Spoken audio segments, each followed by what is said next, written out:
Can you use the brand new Apple Silicon Mac Mini as your only video editing computer? Let's find out. I got nothing to That's all I had to slam. What's up, everyone? I'm the Everyday Dad, and if I can figure it out, you can figure it out. Apple has promised that their new M1 chip is a vast jump in performance over their previous computers that have had Intel-based chips in them. And before we get started, I would like to thank Apple for loaning me this Mac Mini. I did personally purchase one, and it should be here any day, and I cannot wait for it to come in, because this is actually the Mac that I'm now most excited about. The Mac Mini is currently the cheapest computer that you can get that has Mac OS on it, so let's find out if we could use this as our only video editing computer. Now, the one thing that I want to make clear at the beginning of this video is I was going to have my screen recorder capturing everything through the Mac Mini, but the screen recorder, I don't know, it's decided that it hasn't wanted to work in like my last 3 or 4 videos. So we're gonna do the internal screen capture. So just imagine that whatever we get today, it will be even better for you because you won't be screen recording. The program we're gonna use today is Apple's own Final Cut Pro. It's not called Final Cut Pro X anymore. With Big Sur, you see, they took out the X. There is no, it's just Final Cut Pro, FCP. Now we do already have some footage that we've imported. We're just gonna cut it up, see how it works, and if this is as powerful as Apple says it is. So the big chunk that we've got today is we're gonna take what I call the A-roller, the talking head footage from the "You Should Buy the iPad Air" video. And we'll take that and we'll just drop it in, and then we'll export it, we'll see how everything goes. The Mac Mini has been incredibly snappy. I've been very impressed thus far with like general usage stuff. So you just saw we imported all of the B-roll and it went really quickly. Okay, so that you guys can see everything, let's make this a little bit bigger. So we'll do our very first, look at that handsome guy. Look at that handsome guy right there. So let's add one of the things that I do like about Final Cut Pro is you can save all of your presets. Instead of having to go and color grade each time, boom, we hit it with our preset, our Lumix S5 preset, because that's what we're shooting on. And that's good to go. Audio, let's crank this up just a little bit. The Mac Mini also has its own speakers, so let's turn this up so that you can hear what's going on. It's that the volume's not as important, but you know, you want to be able to hear, because the thing, I got to get a different monitor when we do these videos, because this monitor counts as a speaker, but it doesn't have any speakers, so we'll figure that out in the future. So the brand new generation. This is 4K 10-bit footage. It's not all I footage, so it's not the big beefy stuff that's easy to edit. This is the smaller codec because the S5 does not have that bigger codec. And so this is actually a little bit harder to edit. And what I've seen, I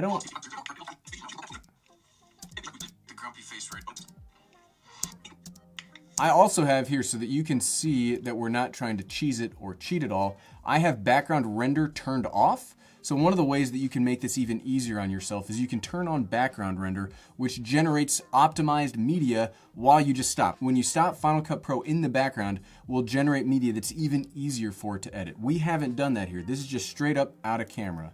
And look at this. It means if you have an iPhone, I wouldn't Asus. There's no slowdowns here, and check this out. This is not in better performance. This is in better quality. This is the actual 4K you're seeing. It's not optimized media. Look at this. If you can get the Asus. There's not a normal slowdown. When we have computers on here that have problems with video editing, or at least the playback, it'll take a few seconds for it to get going. It'll go from like 1 frame to 5 frames to 30 frames a second. And here it's just yes. It means if you look at this. All week. And I'll just now when it tablet happening this. Look at that, is impressive. That is it. I haven't seen a slowdown yet. Okay, so when it comes to just straight up playback, this is all right, Apple. Okay, so let's actually get into the video editing. So let's expand you a little bit. Let's go back over here. Close. So the brand new generation 4 of the Apple iPad Air. The brand new. You always mess up. Look, I mess up all the time when it comes to stuff like that. So don't judge. The brand new generation. Okay, there we go. The brand new Generation 4 of the Apple iPad Air released a little over a week ago. And in that time, I've used this as my primary productivity, work/creative coordination computer. I still can't say that many times fast. I couldn't even make it twice. So how has this held up? One of the things that I do like about Final Cut Pro is you see this, like the header that you move around with the mouse, you just click and cut from that. No other program lets you do that. That wasn't too bad at all, Gary. Okay, let's zoom you in. What's up? So really quickly, talk about the price. Okay, edit. Okay, so far as we're just cutting, I'm not seeing a single problem. There's no problem or slowdown with this, like period. We've got our color correction on here. One thing we're gonna need to correct going forward is, it does look like this shot's just a little too wide. So let's crop in a little bit. When I say it's too wide, that means this lip right here, that's the edge of this table, and I don't want the edge in the shot. I want it to look more like that. So now we've got the adjustment, we've got the color grade, we've got a little bit of audio processing. I don't do as much audio processing when it comes to Final Cut Pro, but we have increased the decibels just a little bit. So this is basically what I would do in a normal video. So we've got the intro just about good. This over the iPad Pro. Let's do the Ken Burns, because the Ken Burns is where the magic happens. Let's find out. Okay, so let's add in our audio really quickly. Right about there. We'll add our transition, which is a push. Too bad. Whoa, whoa, whoa, whoa, whoa, whoa, whoa, whoa, whoa. It doesn't go up and down. What do you do? Final Cut, you're embarrassing me in front of my friends here. You're embarrassing me in front of my friends here. Bad. What's up? Oh, the delay. Let's delay it a little bit, right? Put the peak right at... Bad. What's up? Ooh, what was that? There was a weird thing right there. Too bad. What's up, everyone? I'm the Everyday Dad. If I can figure it out, you can figure it out. And look, there you go. We've been going for what? A little over 10 minutes now. We've got basically the intro of this video edited. Maybe let's add some B-roll, because normally to the beginning of my videos, I do like to have a shot of whatever I'm talking about. So we can go back to video editing video. Let's get this right here. Turn that volume off. We'll add another one right over here. Turn the magnetic timeline back on so we get that lined up properly. Turn it off. Okay, now let's see. A little over a week ago. And in that time, I've used this as my I don't see any slowdowns. Productivity, work, / creative coordination computer. Man, try saying that. That's impressive. Okay, that's legit impressive. No slowdowns, 4K files, B-roll, color grade, audio processing, transitions. I don't really ever do effects myself, and remember, all of this is happening while we're still recording the background screen. Remember that. So it's still using part of its processing power to record the screen. Okay, so now we're at a 5-minute clip. We'll stop the screen recording. We'll get our timer, and let's see how long this will take to render. So here we go, 5-minute clip. We'll render it, we'll export it in 4K.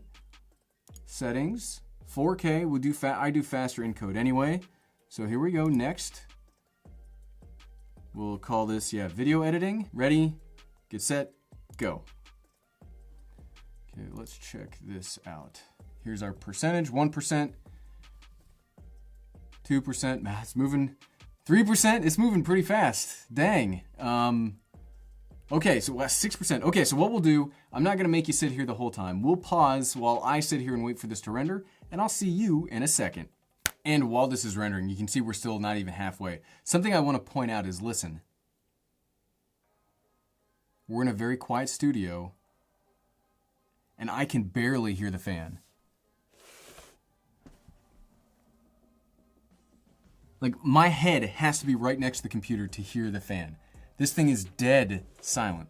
Look at this. We're using 12%, maybe 13% of the CPU to do this. And look at how fast that's going. We're halfway done. We're not even to 2 minutes yet. So we're going almost double real time for rendering. Holy cow. Okay, we'll wait to see the official time. I'll see you back in a second. Okay, I want to make sure we actually catch it. So we're at 92, 93. Let's get ready to stop. 94, 95. And done. 3 minutes and 7 seconds for the 5-minute clip. So we did end up slowing down a bit. It's not double real time, but it's almost double real time. And that is the fastest I have ever seen Final Cut Pro render. And we just did that on a $700 mini PC that doesn't have a dedicated graphics card. What? What? The fan, we barely could even hear the fan. This is This is wild. This is 3 minutes. Look at this. 3 minutes and 7 seconds. Apple, okay. Okay, Apple, you've got my attention now, Apple. That's legitimately impressive. Normally when I get that kind of speed, it's on the iPad, which we've been talking about for so long about how powerful that is. But, here's the real trick. This was an H.264, and it's great, we did it fast, but editing it is not that impressive. Editing to H.264, people have been doing that for years. Here's where we're gonna get a little bit trickier, because normally this is the part of the video where it'd be like, yes, of course you could use it as your only video editing machine. But we're clearing the board. Clear the board. Check this out. So that was H.264. See all of this footage right here? All of this footage is in H.265, which is a high efficiency video codec out of the Lumix S5. But this is terrible for normal computers. It will generally cause them to grind to a halt. Let's see how the Mac Mini does. Let's just take this full 1 minute clip. Let's see if it'll play. This is me and my son out hiking the other day. So if you hear us talking in the background, that's where it's from. So let's expand this a little bit. Still works. Yeah. Look at that. This video. No ramping, no slowdowns, no anything. And here's the proof that it's HEVC. Check it out. HEVC, high efficiency video codec, no slowdowns. Still works. Is right? It just works. I haven't transcoded it. I haven't done anything else to this footage. Let's pull the highlights down a little bit. Works. Dang, look at that. Okay, here's another one. Here's another HEVC clip.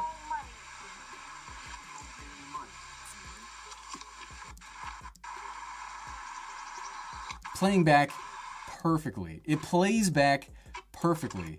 Here's like a fake vlogging shot. That's him playing with a stick.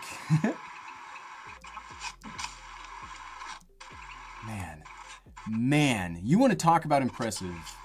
This is impressive stuff. And maybe you're not a video editor and you don't really care about this. This is crazy. I can't believe how easily this is playing back. There's now, look at all this stuff. There's 4K, 10-bit, high efficiency clips on here. Technically, it's not cool. Wait,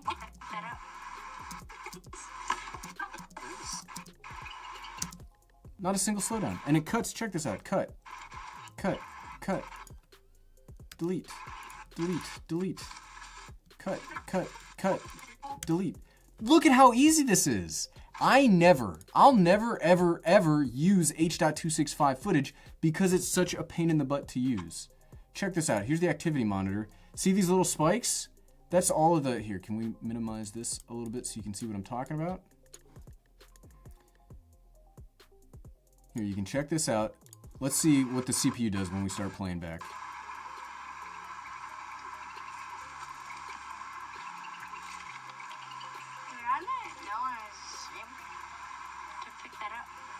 Nothing, it barely does 8%. It barely does 8% of the CPU to play this stuff back. On my Windows PC and on my Windows laptop, when I tried to play back the HEVC files from these computers, it would shoot up to like 90% CPU, everything would slow down, and it just wouldn't work. And this is totally smooth. It's almost like using a transcoded file, and it's not transcoded, it's straight up H.265. Let's go out, let's get a 5 minutes worth of clips. We're at 4 minutes right here. Let's add another one. Let's add this, almost. Let's add this out to 5 minutes. Okay, so 5 minutes. So again, this is 5 minutes of the toughest footage that this camera puts out and causes a lot of other computers to grind to a halt. Let's see how long this takes to export. Okay. Let's reset. Ready, save, go. Here we go. How fast is it gonna go? 1, 2, look at that. It's still incredibly fast. It's still incredibly fast, and check out the CPU usage. Again, we're at about 13, maybe we're at about 14. We're using a whole nother percent of the CPU to work on this footage, and just in the time that I've made fun of it, we're at 10% done already. Okay, we'll skip to the end, and I'll see you in a second. Okay, we're back to 92. Okay, here we go, 93. As soon as, again, the same thing, as soon as it pops up, we'll call it done, and boom. 3 minutes and 9 seconds. So practically the exact same time frame to render and export H.265. Look at that. That's, I don't know what else to say. This is a $700 PC. This is the base model. Apple's letting me borrow the base model to do all of this stuff. So this isn't like some kind of hidden, secret, tricked out machine with all of the RAM. It's got 8 gigabytes of unified memory, 256 gigabytes of storage, and it just crushed that like no computer I've ever seen before. So to answer the question of the video, can you use the cheapest MacBook Mini as your only video editing computer? Not only can you, it's not like this thing barely scraped the minimum saying, oh yeah, I guess it could be feasible if you're willing to accept this limitation or this limitation. This is one of the best video editing computers I've ever used in my entire life. And I've been doing a lot of video editing over the last 4 years. This thing costs less than an iPad Pro, and it does the best. It does the best. Now, it will be a little bit slower if you use DaVinci Resolve or Premiere Pro. This is the Final Cut Pro version that's optimized for M1. So as those other NLEs update for M1, they should be just as fast as this too. But if you use Final Cut Pro, it's a no-brainer. This is a no-brainer. I cannot wait for mine to show up because mine will be my new video editing machine. And if you liked this video and you'd like to see what my initial impressions are of this after using it for basically a week, you can find that by clicking right here. Click, click, click, click, click, click, click. Thanks for watching.